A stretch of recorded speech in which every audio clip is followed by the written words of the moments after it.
Hi. Um, Hello.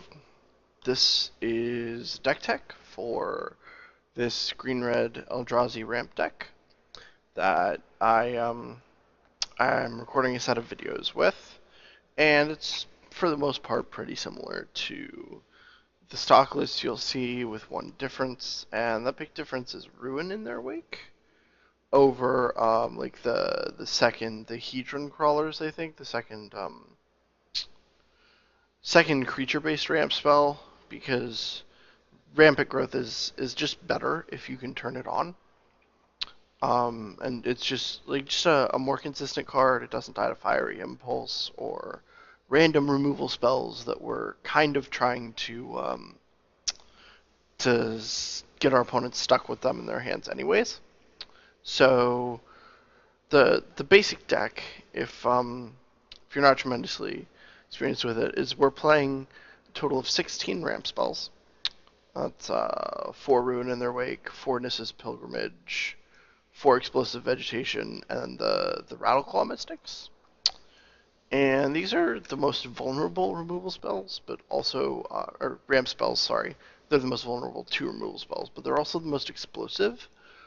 Playing them on turn 3 gives us 6 mana on turn 4, so we can play a turn 4 Chandra Flamecaller that way, without needing like Ruin in their wake plus another ramp spell on turn 3 to hit that on turn 4.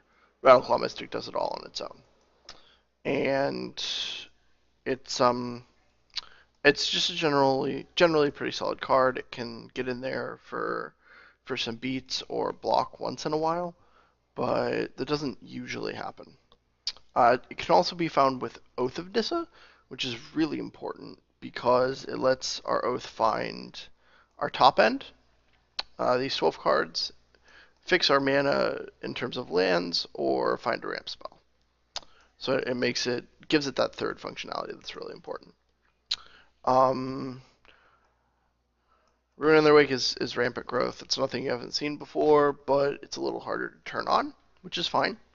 One of the important things is that it doesn't require you to put the land onto the battlefield, even if you control wastes. So if I don't have any other lands in my hand, I need to go search up a mountain and cast Kozilek's Return that same turn. I can go get a mountain and select for it to go into my hand, and then play it as my land drop for turn to have the untapped red source for Kozilek's Return. Or Dragon Lord Atarka or Chandra Flamecaller if we're at that point in the game where I have 8 or 9 mana. But more commonly, it's Return or the Roast in the sideboard that we use that particular trick with. But we have some wastes here and some Evolving Wilds to support that Ruin. And then Nissa's Pilgrimage and Explosive Vegetations are both 2-for-1s. Pilgrimage comes down earlier, doesn't ramp us as hard, but it helps us fix our mana, and sometimes it's even a 3-for-1. One of the cool interactions here is between Pilgrimage, even without Spell Mastery, but with Spell Mastery especially, and Chandra's Zero ability, because Pilgrimage puts excess lands into our hand as well as getting a land onto the battlefield. So using Chandra's Zero gives us a lot of value after a Pilgrimage, or a little bit of extra value. It really depends on how important the extra cards are and what we draw into, but definitely a significant chunk. Explosive Vegetation just fixes our mana, ramps us twice, curves turn 4 Explosive Vegetation into Worldbreaker or Dragonlord Tarka, or even an Ugin if we have a Shrine of the Forsaken Gods, so it's pretty solid. Um, in terms of the threats,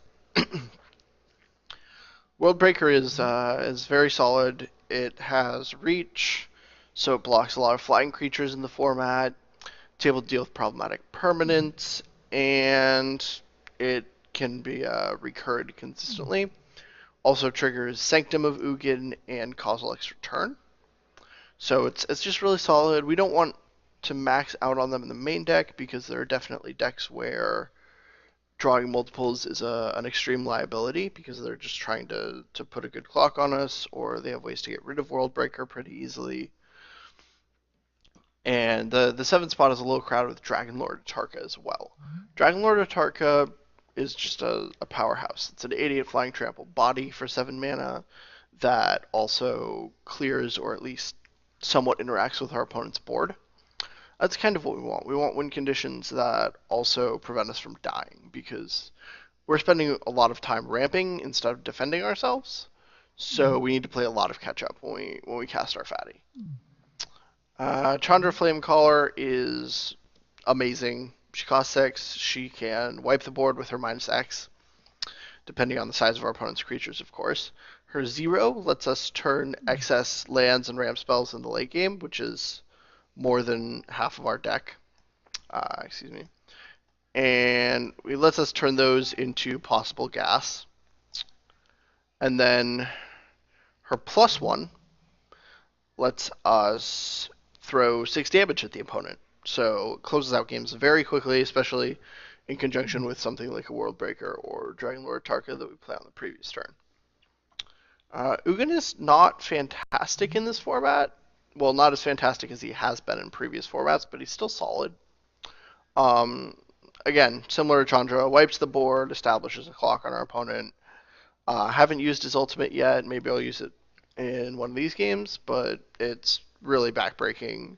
Like, just basically ends the game on the spot. It's the only source of life gain in our deck, in our main deck. So, and it's very hard to activate. So that's a little bit of a problem I've noticed, but it's definitely like the life gain could come in clutch.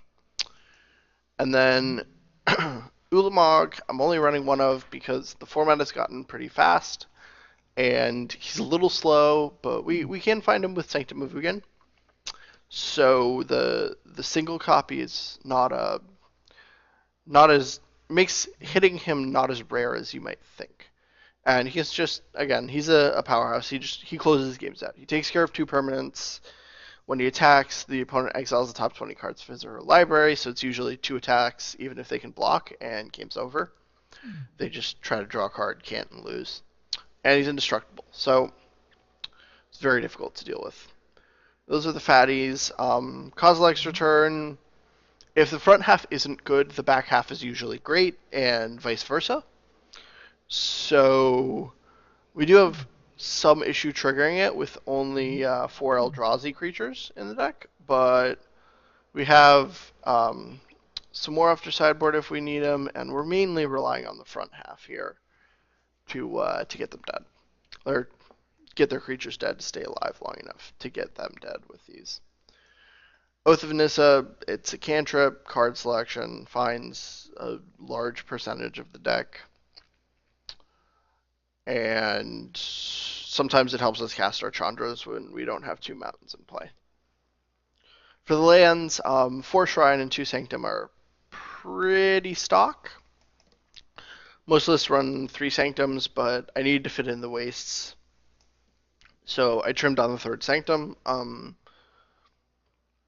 Worldbreaker is pretty resilient anyways, and so is Ulamog, so we don't really need to chain those. We just need usually need to hit the first one and we're good. We can ride it to victory. 6 fetches, relatively standard. The Evolving Wilds are just there because of wastes. Otherwise, they would be more Wooded Foothills. And basic lands, we have 8 forests, 2 mountains, and the 4 wastes. We only have 2 physical red sources, which hasn't really been that much of a... Well, 2 physical red lands, I should say. Which hasn't really been that much of a problem for me between Oath of Nissa and Rattleclaw Mystic, but it's something to keep in mind if your opponent ever casts the discard mode of Kolagon's Command, for example, or like things like that. You don't necessarily want to get rid of your mountain in hand, even if it would be otherwise the weakest card. Because we do need to cast Chandras, we do need to cast Dragon Lord Tarkas and Kozilek's Returns on time a lot of the time. So even though we have 8 like technical red sources in the deck before ramp spells, we only have 2 physical cards that produce red mana and don't die to removal spells. Okay, sideboard is pretty quick. We have more removal for the decks that we care about killing things early against, offshoots for blocking and life gain, mostly just against hyper-aggressive red decks. We have this little Conduit of Ruin package because it lets us search up guys and put them on top of our library, which guarantees that our next draw is high impact. And we can board in a second Ulamog, just solid. We can board in a Kozilek, which is really good against like all the grindy attrition based decks because our hand like a lot of these black decks board in Duresses, Transgresses, things like that, and there are Kolagons commanding us sometimes, so being able to draw back up to our full hand and then counter a lot of their follow-up plays if they try to remove it is just really powerful. NES Menace on top of it.